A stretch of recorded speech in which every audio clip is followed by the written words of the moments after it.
first of all, could you just tell us a little bit about what Startup Studio is all about?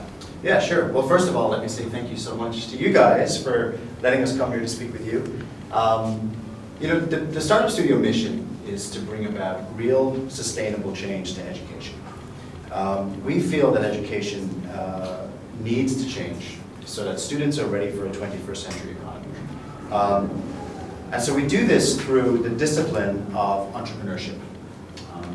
Our program is not to make you entrepreneurs. Our program is built so that you use entrepreneurship to build the skills you need in a 21st century. And so there's two things there that we want students to learn. And one is risk, and the second is failure. We want students to learn what it means to take risks at the earliest age when they're young enough to take those risks, right? When it's not that big a deal to take risks, right? And we find that students learn great skills when they do that. And then the second part of it is the best way for students to learn is to fail, right? Wyatt, you probably can relate to that. I can vouch for that. Right, yes. you failed probably a few times, and that's yes. how we learn the most. So we've built a program in the Startup Studio that's very different, it's very new, and it's very much a new way to learn, and it's built on that mission. Excellent. So maybe then you can talk a little bit more about what makes your program unique from other similar companies. Yeah, thank you. That's a great question. So the thing that makes our program unique is a model that we call Learn to Start. Okay, I actually have my little Learn to Start wristband on right here, so you can see it. And so Learn to Start is essentially a kind of methodology. It's a new way of learning, and it's built on 4 essential platforms. The first is students in Learn to Start are going to fail. We guarantee it. We want it, right? The second is we want mentorship to be at the core of everything they do. We want to understand the value that you must find people in the world to help you get to where you're trying to go, right? Then we look at relationship. Everything you will do as young people, your success will come from relationships. So we want to teach you the skill of building relationships.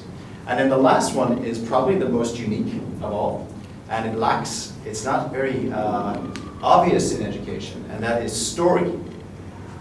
So we want to teach you how to use your story to be empowered in the world. So these 4 pillars, these 4 kind of constants, is how we do what we do. And it's very unique to anything else that exists in education today. Excellent, excellent. I want to follow up a little bit on that last concept, having a story. Yeah. So I recently read a book by Richard Branson, and one of his top tips for business was having a story to it. And he talked a lot about the story of Virgin Atlantic or Virgin Records. Yeah. Can you elaborate a little bit more on what a story is for this? Yeah. So Richard actually is a great example of story, right? So Richard Branson owns one of the most successful entertainment companies on the planet, but his story is steeped in failure. He had a tremendous amount of failure in the early part of his story. He tells a great story of when he literally ran out of money, and he was almost finished. And then some people came alongside him and believed in him because of his story. And then he was able to keep going. We live in a time where everything is really busy. And the noise is the noisiest it's ever been in the whole world, right? And the only thing we as human beings can adapt to or can pay attention to is story. That's what actually we find really compelling. That's what we love. That's what we love to actually to kind of read and learn about people. So we have to learn as people how to tell compelling stories so that your brand can be in the world. And so it's a really important part of young people's success. And sometimes, just one more thing that I think is important to talk about is sometimes when we're in class and there's 20 of us in the classroom, sometimes we forget to talk about that part. Right? We forget to say, okay, but what is your story, right? Where do you come from? Good, bad, or indifferent, right? It's important that we understand who we are. Yeah.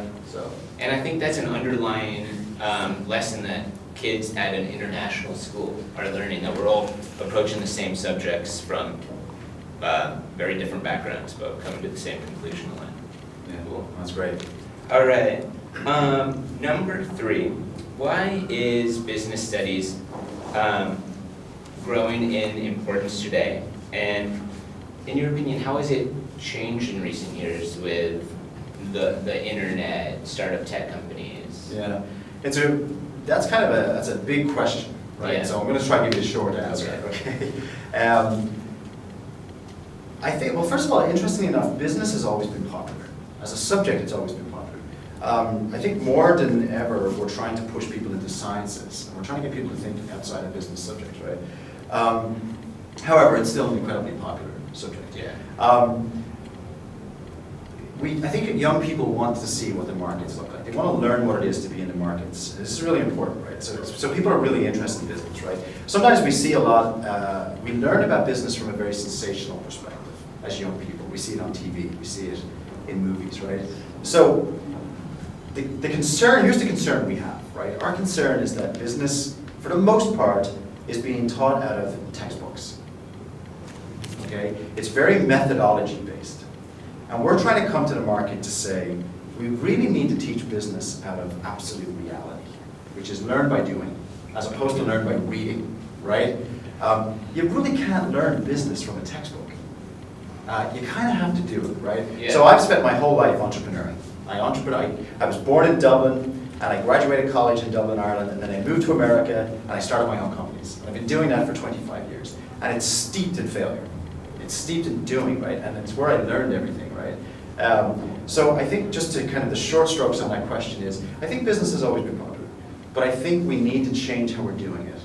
And a lot of that is about kind of access to the real world. Excellent. So I'm going to open it up to questions from the audience right now. So if anyone has a question, please raise your hand. What was your inspiration when you first started what was your inspiration for your business? So what is your name? Ryden? Ryden? So Ryden, are you talking about my inspiration to start my own business when I was young, or are you talking about this particular business, the startup studio? This particular. This particular business, okay. So my children had attended a school very much like your school. And the people that ran the school, the leaders of that school, they knew me as a business guy. And one of them approached me and asked me if I would help them build an entrepreneurship program for the school. And I came in and I looked at what was being offered, and everything I saw was out of textbooks. And I had lived my life doing entrepreneurship, and nothing came from textbooks. I learned everything through failure and doing. And so my inspiration was, I felt there was an absolute need to change that. And so I was compelled, and I wanted to make a change. Because I really had a heart for you, young people. I wanted to give you an opportunity to learn entrepreneurship the way I believed it needed to be learned. Does that help? Is that good? Yeah. Great. Thank you. Great question. Anyone else? I know you all have some good questions out there. I feel so important at answering these great questions. Jimmy, what is your question? I just want to focus on the business. Have you ever been here in Vietnam and you ever know about the business in Vietnam? Yeah. So you're Jimmy, yeah? Yeah. So Jimmy, this is my 4th trip in the year. So I've come to Vietnam a lot in the last 12 months. And the first thing I'm going to tell you is I've really fallen in love with Vietnam and the people of Vietnam. There's definitely a very strong energy here. People are wanting to learn business. If you look at, for example, the government, like Ho Chi Minh City, there's serious money that's being put now, budgeted to help startup companies. Just $50 million being allocated in the next 2 years. So we see a lot of interest in business.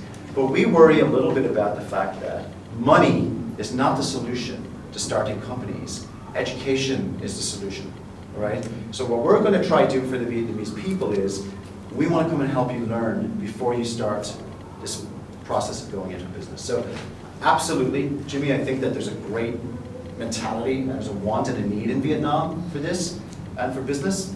But we have to make sure we make it the best it can be. Excellent, Great good question. question. I want you guys to get these notes down exactly, all right? I want to see those pens moving, all right? Any other questions? What do we need to prepare to start a business in America? Oh, great. So what's your name? Clara. Clara? So you're talking about you going to America? Is this what you're asking me? Students or... So I believe, so there's some complexity to this because going to America requires a visa. You know this word, visa? Yeah. And it also requires a lot of investment for the government of America to give you this. So I'm going to ask you a question. Why America? Why? Why America?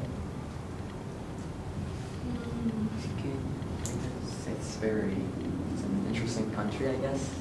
A lot of history. Yeah. Why do you say that? Why do you think America is so interesting? Well, because a lot of companies have started there. Yes. Like Amazon, eBay, Yes. more. Yes. This is true. America is a very innovative country. It's a very entrepreneurial country, right? It's also an incredibly competitive. Clara, you know this word? Competitive? America is very competitive. I believe there's a lot of opportunity here in Vietnam because this is a newer, emerging economy, right? So specifically on your question, it is complex to start a business in America for you because you have to get approved to come and live there, right? I want to say the last I saw it, I think it's a $500,000 investment for you to get a visa to be able to start a business in America. So it's a very expensive thing to try and do. So does that help? Does that answer your question? Yeah. So to elaborate a little bit on Clara's question, what is it about the American model that attracts business and business people right now, in your opinion? Well, the answer to that question is always going to come down to one very specific thing, and that is access to capital. America has a very heavy capitalistic, you know this word, capitalistic society, so people that want to start businesses can get access to money, right? And this is a little bit harder to do in places like Vietnam right now, in emerging economies where there's less money in the economy, right?